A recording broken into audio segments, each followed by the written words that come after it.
And so it begins again. It is the second half of the UMass Lowell hockey season. For the River Hawks, the first half was not good. The second half will determine how this year is to be remembered. During the first 3 months, October, November, and December, there were too many injuries and too few wins. And there was no luck whatsoever. But all teams have injuries to deal with, and you make your own luck. Or so they say. We won't dwell on the numbers. The numbers speak for themselves. You know the story. The River Hawks are young, and they are at the bottom of the Hockey East standings. They've had trouble scoring goals, but the playoffs are certainly within reach. And now, after nearly 4 weeks between games, it is the second half of the season. A fresh start, a new beginning. Optimism replaces frustration. Absolutely. I mean, we had a rough start at the beginning of the year. A lot of guys coming in, new guys, new faces, and I think everybody knows each other now.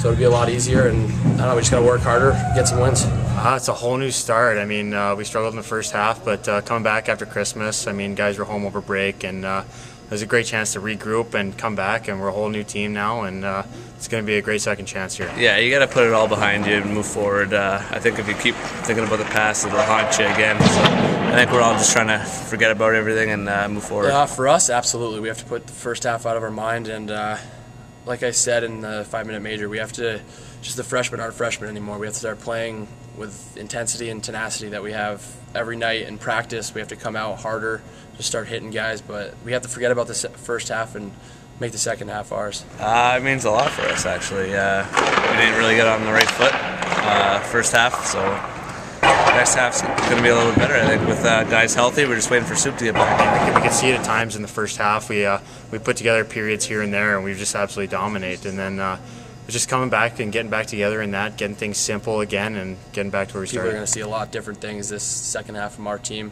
We lost a lot of 2-1 games and gave up a lot of shots. We're not going to be doing that the second half. We're going to actually putting a lot more shots on net. The job at hand is a simple one. Get back to 60 minutes of simple, hard-working, relentless, in-your-face hockey. The players know that, and the coach, Blaise MacDonald, preaches. Is the second half, is it a fresh start in effect? Well, we would like to think so. I mean, we actually, there's a couple of dynamics that will kind of create that environment. Number one is having some new bodies in there, some new people. We've had a lot of injuries, and we've had very limited options when it comes to changing guys in the lineup, which is difficult because as a coach you want to have that sort of ability to change your lines around, create different dynamics with your lines, and if guys aren't playing well, it's a great motivating tool to be able to get guys to play better, as move guys in and out of the lineup, as well as reward guys for their efforts to get them back into the lineup. But essentially we've gone the whole first half with you could pretty much say 5 guys, key guys out of the lineup all the time. We've had 5 upperclassmen that have been out a month and a half to 2 months. So that put us behind the 8 ball, to say the least. So now we've got 3 of those guys back. So that's good for us. And we've changed a few things, philosophically, in how we're going to play that I think is fresh for the guys, and I think the guys are highly excited and motivated for that. So that's a good thing. And then, the big test is to see how our freshmen come back. After getting a lot more ice time than expected as freshmen, now they come back, after a holiday break, and see how they can respond, whether they can take that next step or whether it's the long season will catch up to them quickly. What is the second half about? Is it about mental toughness? Is it about pride? Is it about record? What's it about? I mean, it's about progress. It's about really trying to create a brand and identity for this team. We have failed to be able to do that. I thought we started the season fairly well. Through the first 5 or 6 games, we're doing okay and playing well.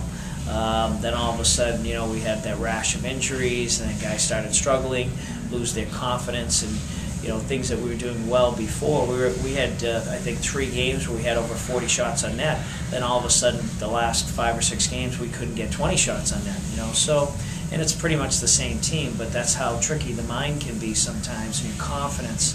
And then if your key guys lose it, it's like a bad virus that runs through your whole team. So I think we've yet to create any kind of identity with this team. We've had some really poor performances, like very uncharacteristic.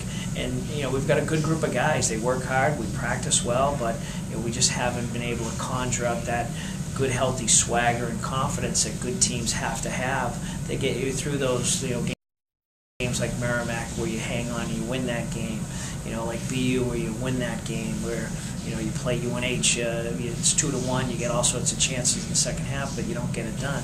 Same thing with the Mankato game. I thought if we had much more mental toughness, we're 2-1 to start the second period. That's a game that you're playing at home. You should take advantage of that, and we failed to do that. So, we need, and we also need. It's not just our freshmen. We need our upperclassmen. Some of our more experienced guys need to really break through that have not played up to their potential by any stretch of the imagination. I know as the first half ended down in Princeton, it seemed that some of the guys were beaten up mentally. Coming back now, watching practice, listening to guys talk in the locker room, it seems as though they've kind of recovered from that.